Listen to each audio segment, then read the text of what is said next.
listener production. Hello, Sacha Barbour Gatt with you. Welcome to this episode of The Briefing. Rex Airlines has announced it's gone into voluntary administration. What does that mean for Australia, for competition, and importantly, how much we pay for airfares?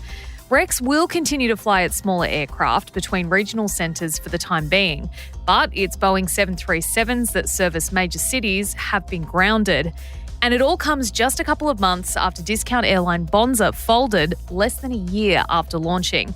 Aside from the uncertainty for customers, Rex also employs about 2,000 people, and their future is now uncertain. So what does this all mean for the aviation industry in Australia? Is someone to blame? And can an independent airline compete against the big two operators, Qantas and Virgin? To find out, I'm joined by Robyn Ironside, the aviation writer for The Australian. Robyn, welcome to The Briefing.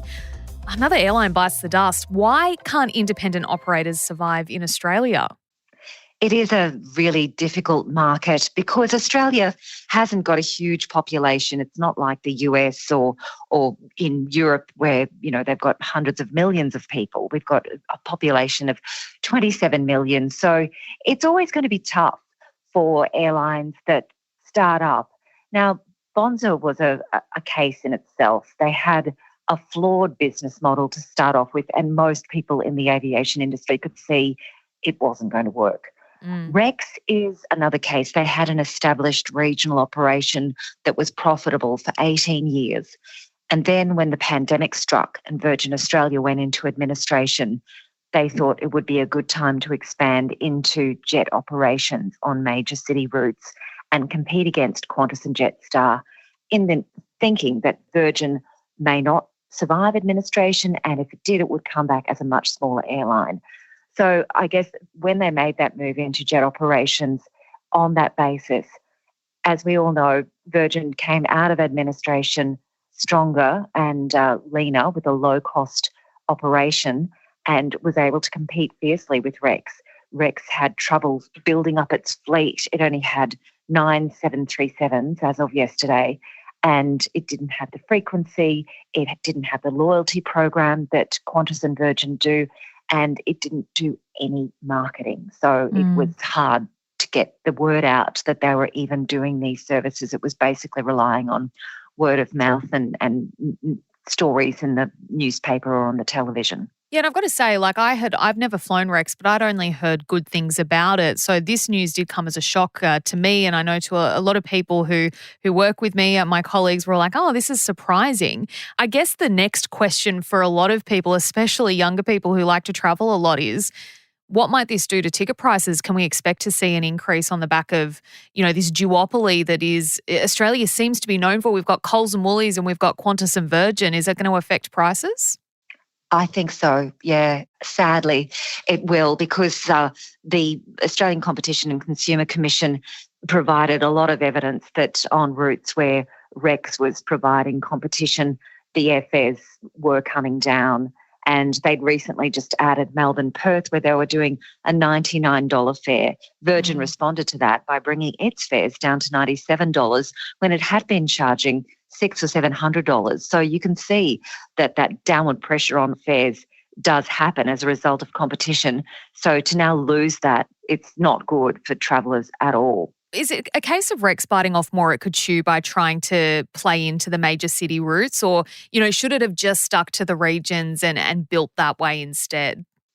In hindsight, they should have stuck to their regional routes, yes. And I think the term that biting off more they could chew is probably pretty accurate. I mean, just because a group of people can successfully run a regional airline on routes where, in a lot of cases, they were the only airline operating, so they didn't have a lot of competition, to think that could transfer to the domestic market where they've got big competitors with big pockets, big loyalty programs, lounge networks, all of that sort of thing.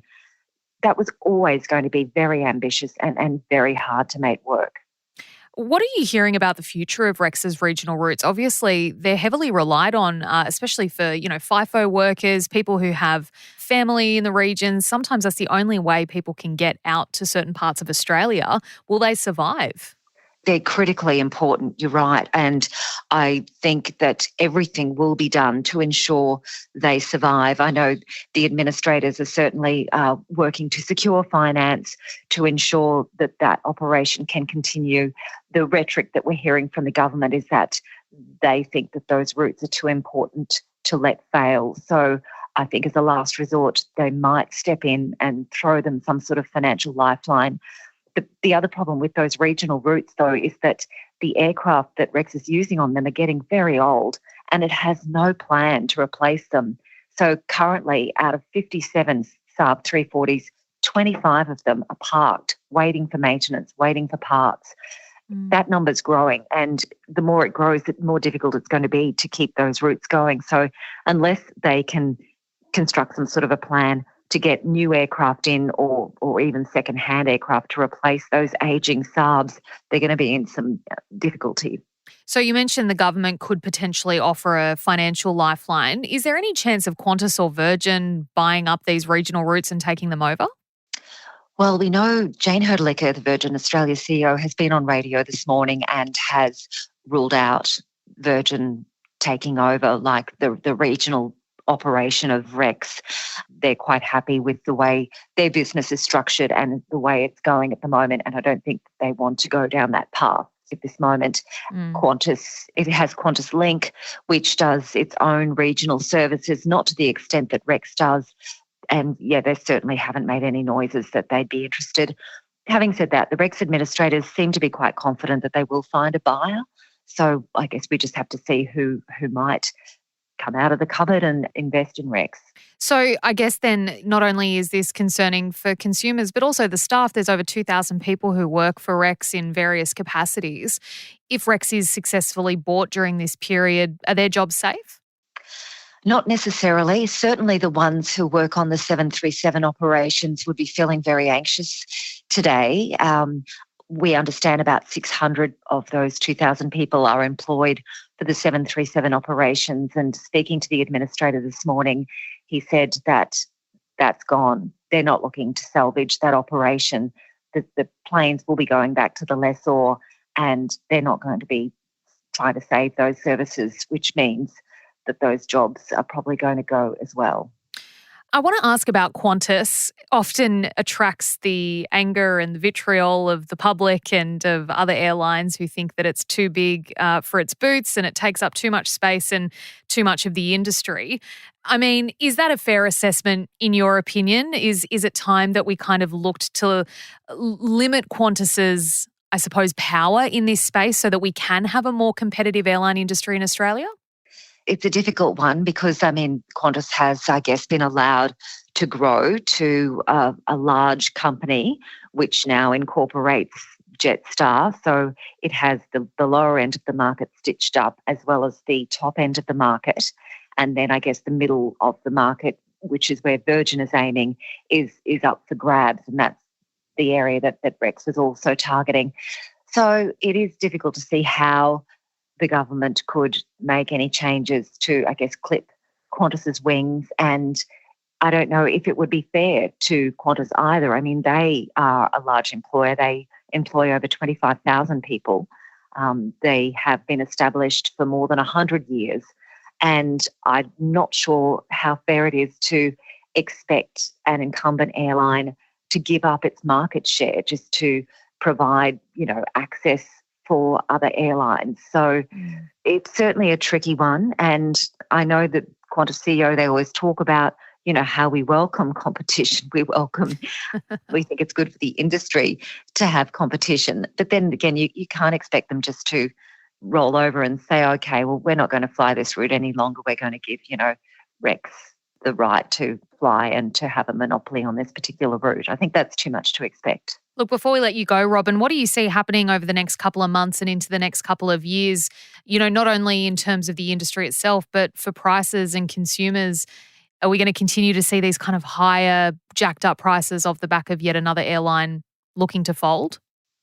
Well, we have got the aviation white paper coming out soon, which is supposed to be tackling issues of competition and regulation and looking at things that could potentially make the domestic market more competitive.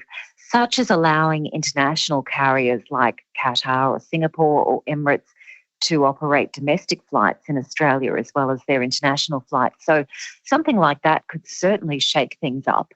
Whether or not they would want to is another question. I mean, they might want to fly Sydney-Melbourne or Sydney-Brisbane, but they certainly aren't going to be flying, from Brisbane to Mount Isa or Mount Isa to Cairns. They're not going to be doing those regional routes. But that is one area that I think, we need to watch when the white paper comes out, just to see what sort of ideas the government's come up with to try to, I guess, make the aviation industry a little bit more equitable and to give other airlines more opportunity to get a foothold in the industry.